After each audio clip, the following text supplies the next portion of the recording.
ಇನ್ನು ನೈಸ್ ಕಂಪನಿಯ ಮುಖ್ಯಸ್ಥ ಅಶೋಕ್ ಖೇಣಿಗೆ ಕಾದಿದೆಯಾ ಸಂಕಷ್ಟ. ವಿಧಾನಸೌಧದಲ್ಲಿ ಬಿಎಂಐಸಿಪಿ ಕಡತಗಳೇ ಕಣ್ಮರೆ ಆಯ್ತಾ? ಹಾಗಾದ್ರೆ ಆ ಕಡತಗಳನ್ನು ಕಣ್ಮರೆ ಮಾಡಿದವರು ಯಾರು? ನೈಸ್ ಕಂಪನಿಯ ಮುಖ್ಯಸ್ಥ ಅಶೋಕ್ ಖೇಣಿ ವಿರುದ್ಧ ದೂರೊಂದು ದಾಖಲಾಗಿದೆ. ನೈಸ್ ಕಂಪನಿಯ ಮುಖ್ಯಸ್ಥ ಅಶೋಕ್ ಖೇಣಿಗೆ ಕಾದಿದೆಯಾ ಸಂಕಷ್ಟ.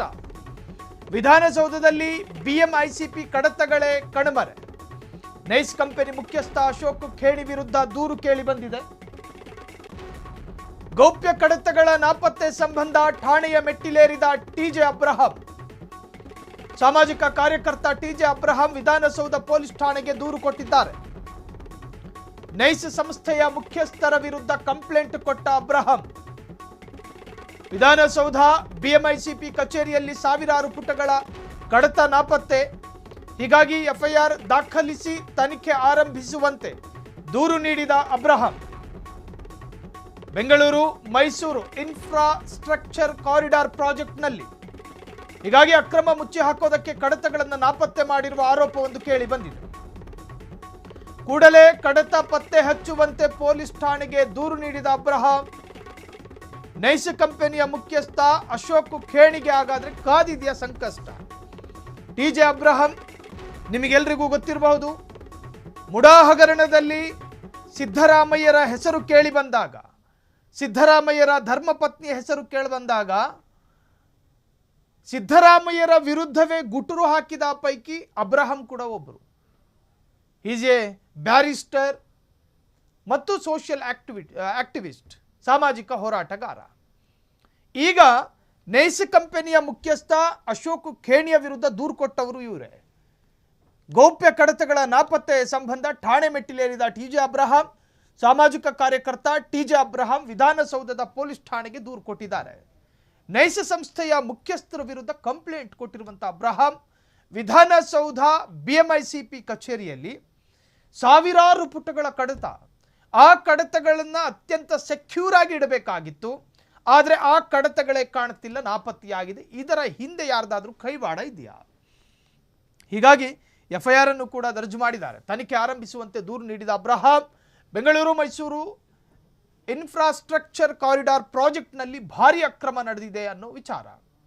ಹೀಗಾಗಿ ಅಕ್ರಮ ಮುಚ್ಚಿ ಹಾಕೋದಕ್ಕೆ ಕಡತಗಳನ್ನು ನಾಪತ್ತೆ ಮಾಡಿರುವ ಆರೋಪ ಕೇಳಿ ಬಂದಿದೆ. ಕೂಡಲೇ ಕಡತ ಪತ್ತೆ ಹಚ್ಚುವಂತೆ ಪೊಲೀಸ್ ಠಾಣೆಗೆ ದೂರು ನೀಡಿದ ಅಬ್ರಹಾಂ. ಒಟ್ಟಾರೆ ಟಿಜೆ ಅಬ್ರಹಾಂ ಮತ್ತೊಂದು ದೂರಿನ ಮುಖಾಂತರ ರಾಜ್ಯಾದ್ಯಂತ ಸಂಚಲನವನ್ನ ಮೂಡಿಸಿದ್ದಾರೆ.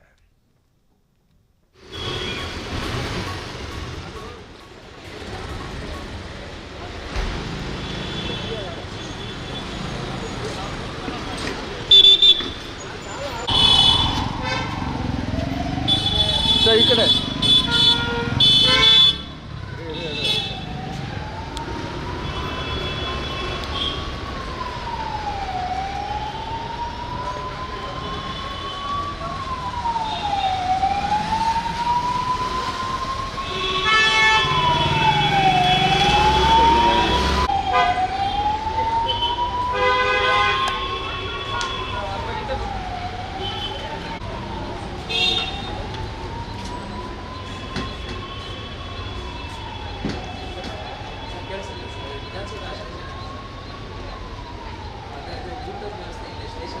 ಸರ್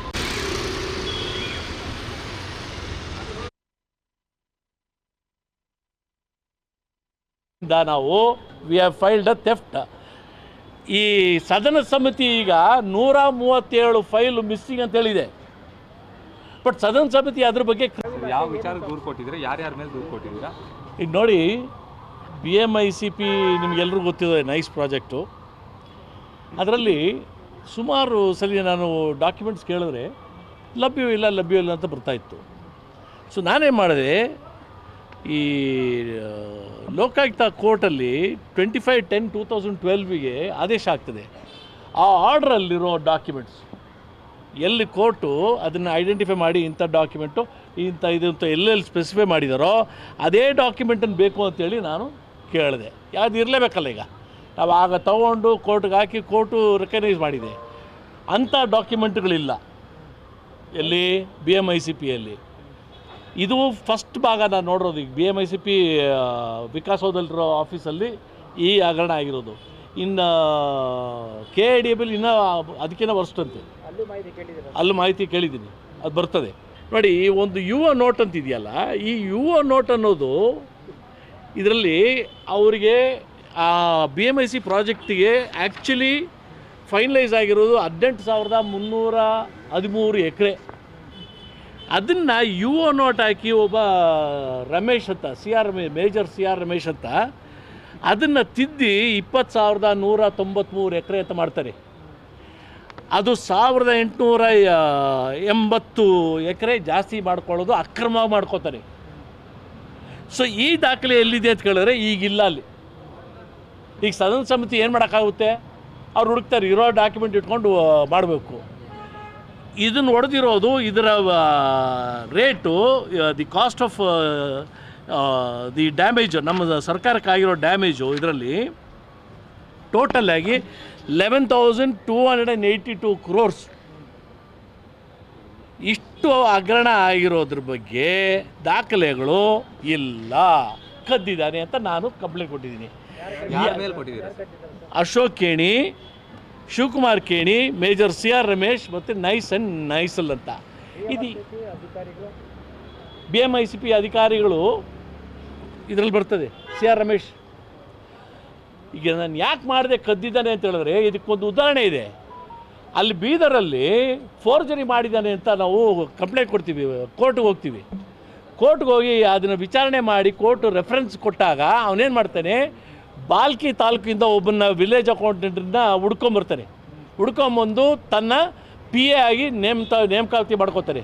MLAಗಳಿಗೆ PA ಇಟ್ಕೊಬೋದಲ್ಲ, ಇಟ್ಕೊಂಡು 2 ತಿಂಗಳು ಇಟ್ಕೊಂಡು ಮತ್ತೆ ವಾಪಸ್ಸು ಬಾಲ್ಕಿ ಕಳಿಸಲ್ಲ ಅವನ್ನ. ಈಗ ಬೀದರ್ ತಾಲೂಕು ಆಫೀಸ್ಗೆ ಕಳಿಸಿ ಅದೇ ಎಲೆಕ್ಷನ್ ಬ್ರಾಂಚ್ಗೆ ಕಳಿಸಿ ಎಲ್ಲಿ ಫೋರ್ಜರಿ ಆಗಿರೋ ಡಾಕ್ಯುಮೆಂಟ್ ಇರ್ತದೋ ಆ ಸ್ಥಾನದಲ್ಲಿ ಅವ್ನು ಕುಂಡ್ರಿಸ್ಬಿಟ್ಟು ಒಂದು 2 ತಿಂಗಳಲ್ಲಿ ಅವನು ನಾಪತ್ತೆ ಆಗ್ಬಿಡ್ತಾನೆ, ಕೆಲಸನೇ ಬಿಟ್ಟು ಹೋಗ್ಬಿಡ್ತಾನೆ ಡಾಕ್ಯುಮೆಂಟ್ ಎತ್ಕೊಂಡು. ಸೊ ಈ ಕಳ್ತನ ಮಾಡಿಸೋ ಒಂದು ಇದು ಕೆಣಿಯಲ್ಲಿದೆ, ಅವ್ರ ಕಂಪ್ನಿಯಲ್ಲಿದೆ ಅನ್ನೋದಕ್ಕೆ ಪ್ರೂಫ್ ಇದೆ. ಅದು ಕೋರ್ಟಲ್ಲೂ ಆಲ್ರೆಡಿ ಇದೆ. ಒಂದು 7-8 ಸಲ ಕೋರ್ಟ್ಗೆ ಹೋಗಿದೆ ಆ ಸಬ್ಜೆಕ್ಟು. ಹೈಕೋರ್ಟ್ ಕೂಡ ಸೀರಿಯಸ್ ಆಗಿ ಹೇಳಿದೆ, this a very serious offence, ಇದನ್ನು ಸೀರಿಯಸ್ ಆಗಿ ತೊಗೋಬೇಕು ಅಂತ. ಇದಕ್ಕೆ ಅವನಿಗೆ ಕೈ ಚಲಕ ಇರೋದ್ರಿಂದ ನಾವು we have filed a theft. ಈ ಸದನ ಸಮಿತಿ ಈಗ 137 ಫೈಲು ಮಿಸ್ಸಿಂಗ್ ಅಂತ ಹೇಳಿದೆ. ಬಟ್ ಸದನ ಸಮಿತಿ ಅದ್ರ ಬಗ್ಗೆ ಕ್ರಿಮಿನಲ್ ಆ್ಯಕ್ಷನ್ ತೊಗೋಬೇಕು ಅಂತ ಪ್ರೊಸೀಡ್ ಮಾಡಿಲ್ಲ. ಸೊ ಇದು ನಮ್ಮ ಪರಿಸ್ಥಿತಿ. ನಮ್ಮ ರಾಜ್ಯದಲ್ಲಿ ನಮ್ಮ ಸರ್ಕಾರಿ ಆಫೀಸ್ಗಳಲ್ಲಿ ದಾಖಲೆಗಳು ಯಾವನು ಬೇಕಾದ್ರೂ ಎತ್ಕೊಂಡು ಹೋಗ್ತಾ ಇರ್ಬೋದು. ಸರ್, ಈಗ ಪ್ರಿಲಿಮಿನರಿ ನೋಟಿಫಿಕೇಶನ್ ಆಗಿರೋದು, ಫೈನಲ್ ನೋಟಿಫಿಕೇಶನ್ ಆಗಿರೋ ಡಾಕ್ಯುಮೆಂಟ್ಸ್ ಅಂತ ಯಾವುದೂ ಇಲ್ಲ. ಪ್ರಿಲಿಮಿನರಿ ನೋಟಿಫಿಕೇಶನ್ ಇದೆ. ಈಗ ಈ 20,193 ಅಂತ ಆಗ್ತದಲ್ಲ, FWA ಆಗ್ತದೆ. ನೀವು ಕೇಳಿದ್ದು ಒಳ್ಳೇದಾಯಿತು. ಈ FWA ಸೈನ್ ಮಾಡೋದು CR ರಮೇಶು. CR ರಮೇಶ್ ಯಾರು ಅಂತ ಹೇಳಿದ್ರೆ, ಇಲ್ಲಿ ಇದ್ದುಕೊಂಡು ಕರ್ನಾಟಕ ರಾಜ್ಯ ಸರ್ಕಾರದ ಸೆಕ್ರೆಟರಿಯಾಗಿ ಇದ್ಕೊಂಡಿದ್ದಾಗಲೇ ಒಪ್ಪಂದ ಮಾಡ್ಕೋತಾನೆ ನೈಸ್ ಜೊತೆ, ನಾನು ನಿಮ್ಮ ಜೊತೆ ಬಂದು ಸೇರ್ಕೋತೀನಿ ಅಂತ ಹೇಳಿ ಇಲ್ಲಿ ಬಿಡೋದಕ್ಕೆ ಮುಂಚೆ, ವಾಲಂಟ್ರಿ ರಿಟೈರ್ಮೆಂಟ್ ತೊಗೊಳಕ್ಕೆ ಮುಂಚೆ ಈ UO ನೋಟ್ಗಳು ಇವು ಏನೇನು ಬೇಕೋ ಅಕ್ರಮ ಎಲ್ಲ ರೆಡಿ ಮಾಡಿ ಕೊಟ್ಬಿಟ್ಟು ಹೋಗಿ ಸೇರ್ಕೋತಾನೆ. ಜಾಯಿಂಟ್, ಅದರಲ್ಲಿ ಏನು ಎರಡನೇ ಮಾತಿಲ್ಲ. ಜಾಯಿನ್ ಆಗಿ ನೈಸನ್ನು ರೆಪ್ರೆಸೆಂಟ್ ಮಾಡಿ ಸರ್ಕಾರದ ಮುಂದೆ ಬಂದು ಕೂತ್ಕೋತಾರೆ ಈ CR ರಮೇಶು. ಆ ಮಟ್ಟಕ್ಕೆ ಹಗರಣ ನಡೆಸಿದ್ದಾರೆ. ಈಗ ಸರ್ FIR ರಿಜಿಸ್ಟರ್ ಆಗಿದೆ ಅಥವಾ ಹೇಗೆ ಸರ್? ರಿಜಿಸ್ಟರ್ ಮಾಡೋದು ಇದು ಇವರು ಕಾಂಗ್ರೆಸ್ನವರು, ಯಾರು ಅಶೋಕ್ ಕೇಣಿ ಕಾಂಗ್ರೆಸ್ಸು. ಈಗ ಆಡಳಿತ ನಡೀತಾ ಇರೋದು Congress. They may not be able to ಮಾಡೋಕ್ಕಾಗಲ್ಲ. ನಮಗೆ ಗೊತ್ತು ಇವ್ರ ಪರಿಸ್ಥಿತಿ ಪಾಪ. ಯಾವ ಕಾಲಾವಧಿಯಲ್ಲಿ ಡಾಕ್ಯುಮೆಂಟ್ಸ್ ಮಿಸ್ಸಿಂಗ್ ಆಗಿದೆ? ಇದು UO ನೋಟ್ ಬಂದ್ಬಿಟ್ಟು 29/6/1999 ಇಶ್ಯೂ ಮಾಡಿದ್ದು UO ನೋಟು. ಬಟ್ ಈಗ ಆನ್ಗೋಯಿಂಗ್ ಪ್ರಾಜೆಕ್ಟ್ ಅದು. ಇಷ್ಟು ಅಕ್ರಮ ಮಾಡಿ ಮೊನ್ನೆ ಹೈಕೋರ್ಟಿನ ಆದೇಶ ಬಂತು, ನೀವೆಲ್ಲರೂ ನೋಡಿರ್ತೀರ. 1 ಕಿಲೋಮೀಟ್ರ್ ಎಕ್ಸ್ಪ್ರೆಸ್ ವೇ ಕಟ್ಟಿರೋದು, ಬೆಂಗಳೂರು ಮೈಸೂರು ಎಕ್ಸ್ಪ್ರೆಸ್ ವೇ ಅಂತ, ಅದನ್ನ ಕಾರಿಡಾರ್ ಪ್ರಾಜೆಕ್ಟ್ ಅಂತ ಹಾಕಿರೋದು. ಆ ಪ್ರಾಜೆಕ್ಟ್ ಹೆಸರಿಗೇನೆ ಕಳಂಕ. ಅದು 1 ಕಿಲೋಮೀಟ್ರ್ ಮಾತ್ರ ಕಟ್ಟಿರೋದು, ಬಾಕಿ ಎಲ್ಲ ಪೆರಿಫೆರಲ್ ರೋಡು, ರಿಂಗ್ ರೋಡಲ್ಲಿ ಕನ್ಸ್ಟ್ರಕ್ಷನ್ ಮಾಡಿ ಇಲ್ಲೀಗಲಾಗಿ ಟೋಲ್ ಕಲೆಕ್ಟ್ ಮಾಡ್ತಾಯಿದ್ದೀನಿ. ಆ ಇಲ್ಲೀಗಲ್ ಟೋಲ್ ಕಲೆಕ್ಷನ್ದು ಡಾಕ್ಯುಮೆಂಟ್ಸ್ ಇಲ್ಲ. ಅದು ನೆಕ್ಸ್ಟ್ ರೌಂಡ್ ನಾನು ಇದು ಕೊಡ್ತಾಯಿದ್ದೀನಿ. ಅದು ಕ್ಷಣ ಕ್ಷಣದ ಸುದ್ದಿಗಳಿಗಾಗಿ ಫ್ರೀಡಂ ಟಿವಿ ಸಬ್ಸ್ಕ್ರೈಬ್ ಮಾಡಿ, ಲೈಕ್ ಮಾಡಿ ಹಾಗೂ ಫಾಲೋ ಮಾಡಿ. ಹೊಸ ಸುದ್ದಿಗಳ ನೋಟಿಫಿಕೇಶನ್ಗಾಗಿ ಬೆಲ್ ಐಕಾನ್ ಮೇಲೆ ಕ್ಲಿಕ್ ಮಾಡಿ.